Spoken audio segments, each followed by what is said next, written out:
ಕಾಂಗ್ರೆಸ್ ಸರ್ಕಾರ cabinet expansion ಅಲ್ಲಿ ನಮ್ಮ ಸಮಾಜಕ್ಕೆ ಎರಡಾರು ಕೊಡಬೇಕಾಗಿತ್ತು. ಫಸ್ಟ್ ಎಕ್ಸ್ಪೆನ್ಷನ್ ಒಳಗೆ ಮಂತ್ರಿ ಸ್ಥಾನ ಕೊಡದೆ ಒಂದು ದೊಡ್ಡ ಮೋಸ ಮಾಡಿದೆ ಅಂತ ಈ ಮೂಲಕ ಕಾಂಗ್ರೆಸ್ ಸರ್ಕಾರಕ್ಕೆ ಎಚ್ಚರಿಕೆ ಕೊಡ್ತು. ನಮ್ಮ ಸಮಾಜ ಹಿರಿಯರಾದ್ರೆ 2 ಸರಿ ಮಂತ್ರಿಗಳಾಗಿ ಯಶಸ್ವಿ ಕೆಲಸ ಮಾಡಿದಂತ ಶಿವಾನಂದ ಪಾಟೀಲ್ಗಾಗ್ಲಿ ಅವರಿಗೆ ಮತ್ತು ದಿವಂಗತ ನಮ್ಮ MC ಮನಗೂಳಿಯವರ ಚಿರಂಜೀವಿಯಾದ ಅಶೋಕ್ ಮನಗೂಳಿಯವರಿಗೆ ಮಂತ್ರಿ ಸ್ಥಾನ ಕೊಟ್ಟು, ಅದಲ್ಲದೆ ನೆರೆ ನಮ್ಮ ಜಿಲ್ಲೆಯಾದ ಬೆಳಗಾವಿ ಜಿಲ್ಲೆಯ ಅತ್ಯಂತ ಹಿರಿಯ ಶಾಸಕರಾದ ರಾಜು ಕಾಗೆ 6 ಬಾರಿ ಶಾಸಕರಾಗಿ ಕೆಲಸ ಮಾಡಿದ್ದಾರೆ. ಮತ್ತೆ ಅವ್ರು ಯಾರು ಶಿಕ್ಷಣ ಸಂಸ್ಥೆ ಆಗಲಿ, ಶುಗರ್ ಫ್ಯಾಕ್ಟರಿ ಆಗಲಿ, ಮತ್ತೊಂದು ಏನು ಮಾಡಲ್ಲ, ಅವ್ರದ್ದೇನು ಇತರತೆ ಆಸ್ತಿ ಇದೆ ಅದನ್ನೇ ಮುಂದುವರ್ಸ್ಕೊಂಡಂತ ಕಾಯಕ ಜೀವಿ ಅಂತವ್ರಿಗೆ ಕಾಂಗ್ರೆಸ್ ಸರ್ಕಾರ ಮನ್ನಣೆ ಕೊಟ್ಟು ಅವರಿಗೆ ಉಪಮುಖ್ಯಮಂತ್ರಿ ಅಲ್ಲದೆ ಮಂತ್ರಿ ಸ್ಥಾನ ಕೊಡಬೇಕಂತ ಒತ್ತಾಯಿಸ್ತೀವಿ. ಕನಿಷ್ಠ ಒಂದು 5 ಕಾಂಗ್ರೆಸ್ ನಾಯಕರೇನು ನಮ್ಮ ಸಮಾಜದಿಂದ ಆಯ್ಕೆಯಾಗಿದ್ದಾರೆ ಅವರಿಗೆ ಮಂತ್ರಿ ಸ್ಥಾನ ಕೊಟ್ಟು, ಈಗೇನು ಕಾಂಗ್ರೆಸ್ ಸರ್ಕಾರ 136 ಸ್ಥಾನ ತಗೊಳಕ್ಕೆ ಏನು ನಮ್ಮ ಸಮಾಜ ದೊಡ್ಡ ಕೊಡುಗೆ ಕೊಟ್ಟಿದೆ, ಆ ಋಣದಲ್ಲಿ ಕಾಂಗ್ರೆಸ್ ಸರ್ಕಾರ ನಾವು ಬೆಳಗಾವಿಯಲ್ಲಿ ಹೋರಾಟ ಮಾಡ್ತಿರ್ಬೇಕಾದ್ರೆ ಪೊಲೀಸ್ ಇಲಾಖೆ ನಮ್ಮ ಮೇಲೆ ಲಾಠಿ ಚಾರ್ಜ್ ಮಾಡ್ತು, ಬೇರೆ ಬೇರೆ ಕೇಸ್ಗೆಲ್ಲ ಹಾಕುದು. ಈಗ ನಮಗೇನಾಗಿದೆ, ನಾವು ರಸ್ತೆ ಇಳಿದ್ರೆ ಜನಸಂಖ್ಯೆ ಜಾಸ್ತಿ ಇರೋದ್ರಿಂದ ಲಾ ಅಂಡ್ ಆರ್ಡರ್ ಇಶ್ಯೂ ಆಗುತ್ತೆ, ಅಥವಾ ಅವ್ರು ಏನಾದ್ರು ನಮ್ಗೆ ಪರ್ಮಿಷನ್ ಕೊಟ್ರೆ ನಾವು ಇಳಿಲಕ್ಕೂ ಸಿದ್ಧರಿದ್ದೀವಿ. ಮಾನ್ಯ ಮುಖ್ಯಮಂತ್ರಿಗಳಾಗ್ಲಿ, ಅವ್ರೇನು ದೊಡ್ಡ ದೊಡ್ಡ ಲೀಡರ್ ಇದ್ದಾರೆ ಕಾಂಗ್ರೆಸ್ ಅಲ್ಲಿ, ಬರುವ ಎಲೆಕ್ಷನ್ 2028 ಅದಕ್ಕೆ ನಾವು ತಕ್ಕ ಉತ್ತರ ಕೊಡಕ್ಕೆ ನಾವು ಸಿದ್ಧರಿದ್ದೀವಿ.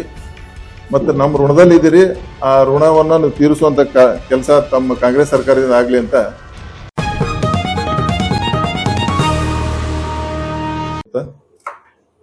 ಕರ್ನಾಟಕದ ಜನತೆಗೆ ಎಲ್ಲರಿಗೂ ಗೊತ್ತಿರುವಂಗೆ ಪಂಚಮಸಾಲಿ ಸಮಾಜ ಜನಸಂಖ್ಯೆ ಆಧಾರಿತ ದೊಡ್ಡ ಸಮಾಜ. ಮತ್ತು ನಮ್ದು ಕಾಯಕ ಏನಪ್ಪಾ ಅಂದ್ರೆ ಕೃಷಿಯಲ್ಲಿ ತೊಡಗಿರುವಂತ ಕಾಯಕ.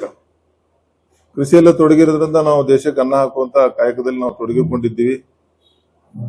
ಮತ್ತೆ ಅಷ್ಟೇ ಅಲ್ಲದೆ 190ರಷ್ಟು ಜನ ನಮ್ಮಲ್ಲಿ ಕಡು ಬಡತನದಲ್ಲಿದ್ದಾರೆ. ಬಡತನದಲ್ಲಿ ಕಾಯಕ ಮಾಡಿಕೊಂಡು ಕೃಷಿಯಲ್ಲೇನೆ ನೆಮ್ಮದಿ ಅಂತ ಕಾಯ್ಕೊಳ್ಬೇಕಂತ ಹೇಳಿ ಅದರಲ್ಲೇ ಹೋರಾಟ ಮಾಡುತ್ತಿರೋ ನಮ್ಮ ಸಮಾಜ. ಹಿಂದೆ ನಮ್ಮ ಸಮಾಜದ ಟೆನೆನ್ಸಿ ಆಕ್ಟ್ ಬರೋಕ್ಕಿಂತ ಮುಂಚೆ ಟೆನೆನ್ಸಿ ಆಕ್ಟ್ ಆದ್ಮೇಲೂ 1000 ಎಕರೆ 100 ಎಕರೆ ಜಮೀನಿತ್ತು ನಮ್ಮ. ಅದನ್ನ ಮಠ ಮಂದಿರಗಳಿಗೆ, ಶಾಲೆ ಕಾಲೇಜುಗಳಿಗೆ, ಬೇರೆ ಬೇರೆ ಧರ್ಮದ ಕಾರ್ಯಕ್ರಮಕ್ಕೆ ಎಲ್ಲ ನಾವು ದಾನ ಧರ್ಮ ಮಾಡಿರುವಂತ ದೊಡ್ಡ ಸಮಾಜ. ಮೊನ್ನೆ ಕಾಂಗ್ರೆಸ್ ಸರ್ಕಾರ ಕ್ಯಾಬಿನೆಟ್ ಎಕ್ಸ್ಪೆನ್ಷನ್ ಅಲ್ಲಿ ನಮ್ಮ ಸಮಾಜಕ್ಕೆ ಎರಡಾರು ಕೊಡಬೇಕಾಗಿತ್ತು. ಫಸ್ಟ್ ಎಕ್ಸ್ಪೆನ್ಷನ್ ಒಳಗೆ ಮಂತ್ರಿ ಸ್ಥಾನ ಕೊಡದೆ ಒಂದು ದೊಡ್ಡ ಮೋಸ ಮಾಡಿದೆ ಅಂತ ಈ ಮೂಲಕ ಕಾಂಗ್ರೆಸ್ ಸರ್ಕಾರಕ್ಕೆ ಎಚ್ಚರಿಕೆ ಕೊಡ್ತೀವಿ. ಅದಲ್ಲದೆ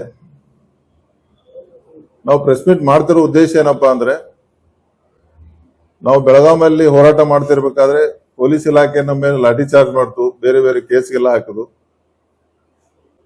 ಈಗ ನಮಗೇನಾಗಿದೆ, ನಾವು ರಸ್ತೆ ಇಳಿದ್ರೆ ಜನಸಂಖ್ಯೆ ಜಾಸ್ತಿ ಇರೋದ್ರಿಂದ ಲಾ ಅಂಡ್ ಆರ್ಡರ್ ಇಶ್ಯೂ ಆಗುತ್ತೆ, ಅಥವಾ ಅವ್ರು ಏನಾದ್ರು ನಮ್ಗೆ ಪರ್ಮಿಷನ್ ಕೊಟ್ರೆ ನಾವು ಇಳಿಲಕ್ಕೂ ಸಿದ್ಧರಿದ್ದೀವಿ. ಅದನ್ನ ಅವಕಾಶ ಕೊಡದೆ ಈ ಸರ್ಕಾರ ಬರುವ ಎಕ್ಸ್ಪ್ಯಾನ್ಷನ್ ಅಲ್ಲಿ ಕನಿಷ್ಠ ಒಂದು 5 ಕಾಂಗ್ರೆಸ್ ನಾಯಕರೇನು ನಮ್ಮ ಸಮಾಜದಿಂದ ಆಯ್ಕೆಯಾಗಿದ್ದಾರೆ ಅವರಿಗೆ ಮಂತ್ರಿ ಸ್ಥಾನ ಕೊಟ್ಟು, ಈಗೇನು ಕಾಂಗ್ರೆಸ್ ಸರ್ಕಾರ 136 ಸ್ಥಾನ ತಗೊಳಕ್ಕೆ ಏನು ನಮ್ಮ ಸಮಾಜ ದೊಡ್ಡ ಕೊಡುಗೆ ಕೊಟ್ಟಿದೆ, ಆ ಋಣದಲ್ಲಿ ಕಾಂಗ್ರೆಸ್ ಸರ್ಕಾರ ಇದೆ, ಅದು ತಾವು ಮನಗಣ್ಕೋಬೇಕು. ಲಿಂಗಾಯತರ ಅಂತ ಹೇಳಿ ನಮ್ಮ ಸಮಾಜನ ಕಡೆಗಣೆ ಮಾಡೋದು ಒಳ್ಳೇದಲ್ಲ. ಈಗ ಆಲ್ರೆಡಿ ತಾವು ಮಾಧ್ಯಮ ಮಿತ್ರರು ಕೆಲವರು ವಿತರಿಸಿದ ಲಿಂಗಾಯತರಲ್ಲಿ ಕೊಟ್ಟಿದ್ದಾರೆ ಕೋಟ ಅಂತೇಳಿ, ಬಟ್ ನಮ್ಮ ಸಮಾಜಕ್ಕೆ ಅನ್ಯಾಯ ಮಾಡ್ತಾ ಇದ್ದಾರೆ. ಆ ಅನ್ಯಾಯದ ವಿರುದ್ಧ ಇವತ್ತು ಪ್ರೆಸ್ ಮೀಟ್ ಕರೆದಿದ್ದಲ್ದೆ, ತಮಗೆಲ್ಲ ಗೊತ್ತಿದೆ ಹಿಂದೆ ಗೌಡ್ರಿರ್ಲಿ ಅಥವಾ ನಮ್ಮ ಸಮಾಜ ಏನೇ ಇಲ್ರಿ, ಬಂದ ಮನೆಗೆ ಯಾರಿಗೂ ಉಪವಾಸ ಕಲಿಸಿದ ಉದಾಹರಣೆ ಇಲ್ಲ. 2 ರೊಟ್ಟಿ ಇತ್ತಪ್ಪ ಅಂದ್ರೆ 4 ಜನಕ್ಕೆ ಹಂಚಿ ಅವ್ರು ಮತ್ತೆ ಆಮೇಲೆ ಊಟ ಮಾಡುವಂತ ದೊಡ್ಡ ಸಮಾಜ ಇದು. ಹೃದಯ ಶ್ರೀಮಂತಿಕೆ ಇರುವಂತ ಸಮಾಜ. ಅಂತ ಸಮಾಜ ಮೇಲೆ ನೀವು ಕಾಂಗ್ರೆಸ್ ಸರ್ಕಾರ ಅನ್ಯಾಯ ಮಾಡ್ತಾ ಇದೆ ಅಂತ. ಅದಲ್ಲದೆ ನಮ್ಮ ಸಮಾಜ ಹಿರಿಯರಾದ್ರೆ 2 ಸರಿ ಮಂತ್ರಿಗಳಾಗಿ ಯಶಸ್ವಿ ಕೆಲಸ ಮಾಡಿದಂತ ಶಿವಾನಂದ ಪಾಟೀಲ್ಗಾಗ್ಲಿ ಅವರಿಗೆ ಮತ್ತು ದಿವಂಗತ ನಮ್ಮ MC ಮನಗೂಳಿಯವರ ಚಿರಂಜೀವಿಯಾದ ಅಶೋಕ್ ಮನಗೂಳಿಯವರಿಗೆ ಮಂತ್ರಿ ಸ್ಥಾನ ಕೊಟ್ಟು, ಅದಲ್ಲದೆ ನೆರೆ ನಮ್ಮ ಜಿಲ್ಲೆಯಾದ ಬೆಳಗಾವಿ ಜಿಲ್ಲೆಯ ಅತ್ಯಂತ ಹಿರಿಯ ಶಾಸಕರಾದ ರಾಜು ಕಾಗೆ 6 ಬಾರಿ ಶಾಸಕರಾಗಿ ಕೆಲಸ ಮಾಡಿದ್ದಾರೆ. ಮತ್ತೆ ಅವ್ರು ಯಾರು ಶಿಕ್ಷಣ ಸಂಸ್ಥೆ ಆಗ್ಲಿ, ಶುಗರ್ ಫ್ಯಾಕ್ಟರಿ ಆಗ್ಲಿ, ಮತ್ತೊಂದು ಏನ್ ಮಾಡಲ್ಲ. ಅವ್ರದ್ದೇನು ಇತರತೆ ಆಸ್ತಿ ಇದೆ ಅದನ್ನೇ ಮುಂದುವರ್ಸ್ಕೊಂಡಂತ ಕಾಯಕ ಜೀವಿ ಅಂತವ್ರಿಗೆ ಕಾಂಗ್ರೆಸ್ ಸರ್ಕಾರ ಮನ್ನಣೆ ಕೊಟ್ಟು ಅವರಿಗೆ ಉಪಮುಖ್ಯಮಂತ್ರಿ ಅಲ್ಲದೆ ಮಂತ್ರಿ ಸ್ಥಾನ ಕೊಡ್ಬೇಕಂತ ಒತ್ತಾಯಿಸ್ತೀವಿ. ಅದೇ ರೀತಿ ಧೀರ ಮಹಿಳಾ ಶಾಸಕರಾದ ಲಕ್ಷ್ಮೀ ಹೆಬ್ಬಾಳ್ಕರ್ ಅವ್ರಿಗೆ ಪುನಃ ಮಂತ್ರಿ ಸ್ಥಾನ ಕೊಡಬೇಕಂತ ಕಾಂಗ್ರೆಸ್ ಸರ್ಕಾರ ಒತ್ತಾಯ ಮಾಡ್ತೀವಿ. ಅದಲ್ಲದೆ ನಮ್ಮ ನೆರೆ ಜಿಲ್ಲೆಯಾದ ಕಾಶಪ್ಪನವ್ರವ್ರಿಗೆ, ಬಾಗಲಕೋಟೆ ಜಿಲ್ಲೆ ವಿಜಯಾನಂದ್ ಕಾಶಪ್ಪನವ್ರಿಗೆ ಯುವಕರಿದ್ದಾರೆ, ಕೆಲಸ ಮಾಡೋರು ಅಂತಿದ್ದಾರೆ. ಅಂತವ್ರಿಗೆ ಕಾಂಗ್ರೆಸ್ ಸರ್ಕಾರ ಈ ಬರೋ ಕ್ಯಾಬಿನೆಟ್ ಎಕ್ಸ್ಪಾನ್ಷನ್ ಅಲ್ಲಿ ಕೊಡ್ತದಂತ ನಮ್ಮ ಸಂಪೂರ್ಣ ಭರವಸೆ ಇದೆ. ಒಂದು ವೇಳೆ ನಮ್ಮ ಬೇಡಿಕೆಗಳಿಗೆ ಅವರು ಮನ್ನಣೆ ಕೊಡದೇ ಇದ್ರೆ ಕಾಂಗ್ರೆಸ್ ಹೈಕಮಾಂಡ್ ಇರಲಿ, ಮಾನ್ಯ ಮುಖ್ಯಮಂತ್ರಿಗಳಾಗ್ಲಿ, ಅವ್ರೇನು ದೊಡ್ಡ ದೊಡ್ಡ ಲೀಡರ್ ಇದ್ದಾರೆ ಕಾಂಗ್ರೆಸ್ ಅಲ್ಲಿ, ಬರೋ ಎಲೆಕ್ಷನ್ 2028 ಅದಕ್ಕೆ ನಾವು ತಕ್ಕ ಉತ್ತರ ಕೊಡಕ್ ನಾವು ಸಿದ್ಧರಿದ್ದೀವಿ.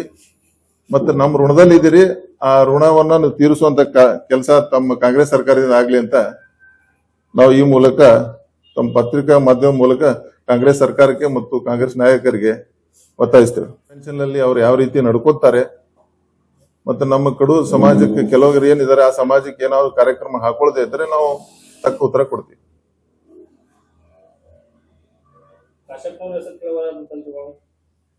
ಸರ್, ಯುವಕರಿದ್ದಾರೆ, ನಮ್ಮ ಸಮಾಜದವರಿದ್ದಾರೆ, ನಾವು ಮಿನಿಮಮ್ 5 ಜನಕ್ಕಾರು ಕೊಡು ಅಂತೀವಿ ನಾವು.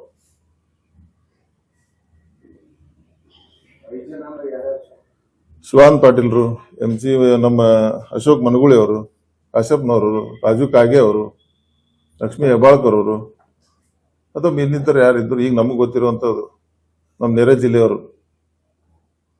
ಮತ್ ನಮ್ಮವ್ರು ಕೊಟ್ರೆ ಎಲ್ಲ ಸಮಾಜದ ತಗೊಂಡು ಎಲ್ಲರಿಗೂ ಕೆಲಸ ಮಾಡುವಂತ ಮನೋಭಾವ ಇರುವಂತವ್ರು ಇರ್ತಾರೆ ನಮ್ಮವ್ರು.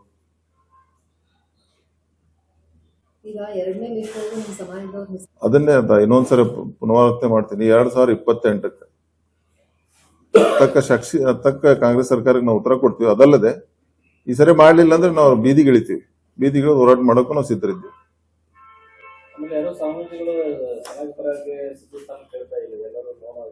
ಸರ್, ಸ್ವಾಮೀಜಿಗಳ ವಿಚಾರಕ್ಕೆ ಆಲ್ರೆಡಿ ತಮ್ಗೆ ಗೊತ್ತಿದ್ದಂಗ ನಮ್ ಹಿರಿಯರು ಅದ್ರ ಬಗ್ಗೆ ಯೋಚನೆ ಮಾಡಕತ್ತಾರೆ.